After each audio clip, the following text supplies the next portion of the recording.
isn't easy to say, 'cause we haven't talked in a month. And when you see me with him, you'll probably think I moved on. Yeah, Pintu kamar terbuka membuat Kayla kaget dan menoleh cepat. Garvin terlihat memasuki kamar membuat Kayla terbelalak kaget dengan canggung. Jantung Kayla tiba-tiba berdebar takut. Ia pun mengalihkan pandangannya ketika Garvin memasuki kamar dengan mengalungkan handuk selesai mandi di kamar mandi utama di lantai bawah. Garvin memakai baju panjang dan celana panjang berwarna hitam selaras. Garvin tertegun canggung ketika Kayla tiba-tiba ada di kamarnya. Ia bahkan lupa bahwa ia telah menikah saat itu. Lo udah selesai rapin baju lo? Tanya Garvin canggung. Udah. Oh iya. Kalau Pak Garvin merasa terganggu, nanti saya bisa tidur di luar atau di kamar tamu. Saya lihat tadi kamar tamunya kosong. Gak usah. Lo gak usah kemana-mana. Kalau salah satu dari kita keluar, bokap or nyokap gue pasti tahu. Garvin masih canggung untuk menatap Kayla. Iya. Ia belum terbiasa menatap wanita lain selain Puspa yang kini malah menyakiti hatinya. Sementara itu, mereka mengobrol pun tanpa menatap satu sama lain.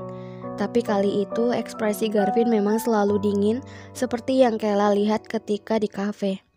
Tapi, lo akan tidur di kasur. Gue akan tidur di sofa. Garvin mencoba mengalah. Sejujurnya ia merasa risih dengan keputusan itu. Tapi jika dilihat dari sisi lain, kasihan juga menyuruh wanita untuk tidur di lantai ataupun di sofa. Gak bisa Pak Garvin, saya tidur di lantai aja deh. Saya udah biasa. Kalau Pak Garvin mungkin bisa masuk angin, jadi biar saya aja. Kayla pun menggelar sebuah karpet dan kasur lantai. Ia pun menaruh bantal dan langsung merebahkan dirinya di bawah. Tak lupa, Kayla menyelimuti dirinya sampai tercover seluruh tubuhnya. Dalam hati, Kayla begitu takut malam itu. Kenapa lo egois banget sih? Mana mungkin gue bisa tidur di atas sementara lo di bawah? Garvin menyurang jengkel melihat sikap Kayla yang memang sangat jelas bahwa gadis itu ketakutan sendiri.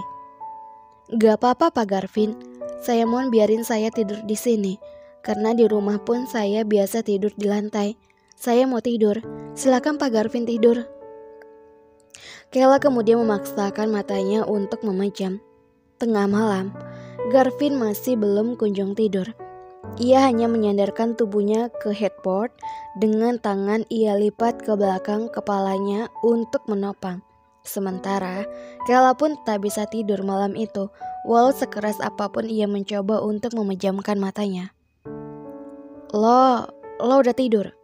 Tanya Garvin pada Kayla yang tidur di lantai. Tak ada jawaban detik itu untuk Garvin. Kayla berusaha memejamkan matanya paksa ketika Garvin bertanya. Garvin kemudian melihat ke arah Kayla yang tertidur di bawah. Karena melihatnya membuat Garvin risih sendiri. Garvin akhirnya turun dari kasurnya. Ia menyurang menatapi Kayla yang bahkan memaksa untuk tidur di lantai. Gue gak biasa biarin cewek ini tidur di lantai. Kalau bokap tahu, gue pasti habis-habisan dimarahin.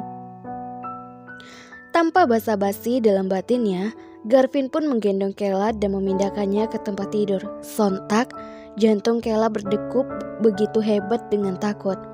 Ingin bangun dan mengamuk, namun pastinya Garvin akan terkejut ketika tahu Kayla berpura-pura tidur. Garvin merebahkan tubuh Kayla ke tempat tidur dan menyelimutinya dengan kasar. Sementara setelah menggendong ke Kayla, Garvin menghampiri sofa di dalam kamarnya. Ia lantas mengambil sebuah selimut dan tidur di sana. Setelah dirasa Garvin sudah tidur, Kayla membuka matanya. Jantungnya yang berdebar masih ia rasakan. Ia mengintip Garvin di sofa yang 5 langkah jauh dari tempat tidurnya. Wajah Kayla kebingungan setengah sadar. Ia bahkan tak menyangka kalau tubuhnya ini digendong oleh Garvin. Seluruh tubuhnya tiba-tiba memanas karena malu. Ia lantas menutup wajahnya dengan selimut mengingat kesal bahwa Garvin telah menyentuh tubuhnya. Pagi itu, Kayla terlihat membantu para asisten rumah tangga Pak James di dapur. Padahal para ART itu menolak Kayla untuk membantu mereka karena Kayla bahkan seorang princess di rumah itu. Tapi Kayla kekeh dan terus bilang kalau dirinya sudah terbiasa melakukan kegiatan di dapur. Bu Angelina menghampiri. Kayla, kenapa kamu di dapur? Kamu tunggu aja sarapannya kelar, nak. Banyak bibi di sana. Kayla menghampiri Bu Angelina dengan sopan. Gak apa-apa, Mah. Kayla udah terbiasa. Beberapa orang sudah terduduk di meja makan. Kedua orang tua Garvin dan Zayan saling melirik satu sama lain. Mereka pun melirik Kayla dan Garvin yang tengah menyantap sarapannya dengan baik. Kenapa? Ada apa sama tatapan kalian? Tanya Garvin dengan heran. Enggak kok. Mama seneng banget punya menantu cantik, baik, bisa masak lagi. Bu Angelina bahkan memuji Kayla terang-terangan depan Garvin. Iya betul mah, papa gak nyangka. Akhirnya kita selalu dekat dengan keluarga Abraham. Kayla, kamu masih kerja di kafe? Iya pa, Kayla baru 2 minggu kerja di kafe baru. Oh iya?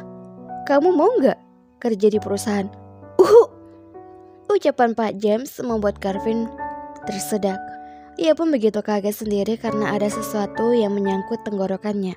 Ia mengejutkan semua orang. Kamu baik-baik aja, Vin? Tanya Bu Angelina. Kenapa dia harus kerja di perusahaan? Kan papa denger dia kerja di kafe. Garvin pun buka mulut merasa tak terima. Sementara Zayan menghindari untuk keikut campurannya dengan hal itu. Ia asik menyantap sarapannya menghiraukan mereka. Tapi pa, saya ini cuma lulusan SMA. Saya gak bisa masuk kerja kantoran gitu. Garvin mengernyit ketika Kayla bahkan membuka suara di sana. Kenapa lagi nih anak satu? Dia setuju gitu. Wah, dia nikah sama gue pasti ada maunya nih. Garvin membatin menatapi piringnya dengan tatapan kosong setelah Kayla yang duduk di sampingnya ikut bicara. Apa kamu bilang Kayla, lulusan SMA gak bisa kerja di kantoran? Pak James tersenyum sambil melirik Bu Angelina yang juga tersenyum mendengar ucapan Kayla. Kayla, setiap perusahaan itu membutuhkan orang yang mempunyai skill atau keahlian. Percuma kalau lulusan kamu tinggi, tapi kamu gak mau mengasah skill dan tujuan kamu hanya dapat pekerjaan sama gaji. Itu salah besar. Bekerja bukan untuk soal uang dan waktu, tapi belajar tentang kedisiplinan, rasa tanggung jawab, dan hubungan sosial. Kamu bisa belajar sebelum benar-benar menjadi karyawan. Suami kamu akan mengajari kamu nanti ya. Treng! Suara panci jatuh lagi-lagi terdengar di pendengaran Garvin. Ya, sudah jatuh. Tertiban tangga. Itu yang saat ini Garvin rasakan. Apa? Garvin bakalan ngajarin dia? Pa, apa-apaan ini? Apalagi yang harus Garvin turuti buat nyenengin papa? Papa akan ke Singapura, maka dari itu ajari Kayla di perusahaan. Tenang, dia gak akan merebut posisi kamu. Iya, Garvin sih tahu soal itu, tapi dia cuma jadi seorang asisten pribadi kamu selama di kantor. Gak lebih. Kalaupun lebih, dia kan istri kamu. Asisten pribadi. Pa, di sana kan udah ada Pak Vandra. Dia sekretaris Garvin, itu cukup. Iya, papa tahu. Tapi asisten pribadi itu beda sama sekretaris, Vin. Ingat, selama papa berobat, kamu harus jagain Kayla. Jangan buat dia terluka atau sakit hati. Garvin tertunduk tak bisa berkutik untuk menolak ketika papanya ingin berangkat berobat ke Singapura. Garvin akan antar papa. Gak usah, kamu di rumah aja. Kondisiin kantor selagi papa berobat. Rangga sudah mengkoordinir beberapa hal selama papa pergi. Garvin mengernyit heran. Om Rangga? Papa gak berikan tanggung jawab itu ke Garvin. Kenapa? Kayla terlihat bingung mendengar mereka saling melempar kalimat. Ia layaknya orang bodoh yang hanya menumpang makan di rumah sebesar istana itu. Kamu akan sibuk mengurus masalah proyek. Kalian bisa kerja sama selama papa pergi. Tapi pa, gak ada lagi. Papa akan berangkat sekarang. Hati-hati Pak, kabari Garvin. Garvin akan menyusul kalau Papa butuh. Kela, Papa pergi ya. Kamu jaga diri baik-baik. Garvin memang sedikit emosian, tapi lebih dari itu dia punya sisi baik. Papa hati-hati, semoga diberi kesembuhan. Kela menjatuhkan kepalanya ke meja kafe setelah ia mengeluh pada Rifka tentang kehidupan barunya itu. Kela sudah sangat lelah ketika kehidupannya sudah terlanjur dicampur adukan dengan kehidupan yang sama sekali tak ia inginkan sebelumnya. Kata Pak Garvin, gue bisa hidup semau gue. Tapi kenapa gue harus ini? Harus itu sih? Tolongin gue, Rif. Walaupun rumahnya gede, gue pengen pulang terus. Malah bapak sama ibu gak telepon gue sama sekali lagi. Aneh banget mereka. Lo bilang kan, bukan Garvin yang mau, tapi bokapnya. Dia juga korban di sini. Lo ikutin aja lah. Siapa tahu seiring berjalannya waktu lo jatuh cinta sama Garvin.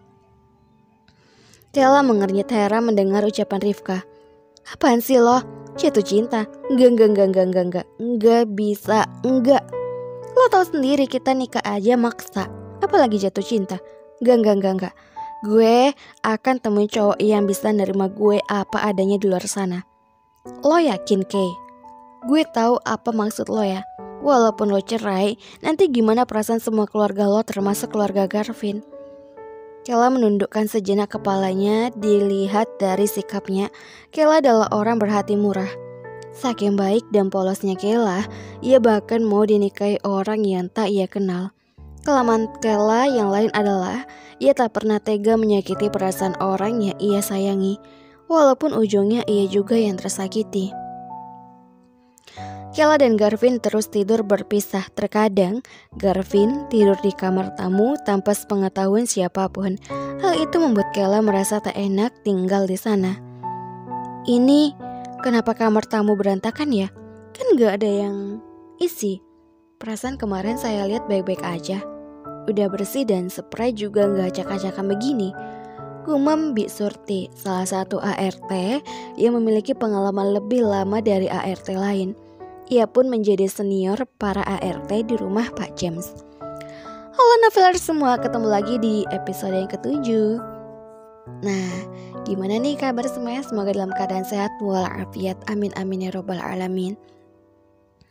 Noveler semua, jangan pernah bosan ya ke channelnya Mimin. Kalau misalnya ceritanya kurang menarik atau ada kesalahan lagi, tolong di komentar lagi ya. Karena bagaimanapun komentar dan nasihat dari noveler semua adalah untuk demi kemajuan channelnya Mimin dan untuk membuat semua noveler senang mampir di channelnya Mimin. Sesungguhnya dukungan noveler semua adalah semangat Mimin untuk upload setiap harinya dan mengembangkan karya-karya yang lebih baik lagi ke depannya. Jangan kemana-mana, tetap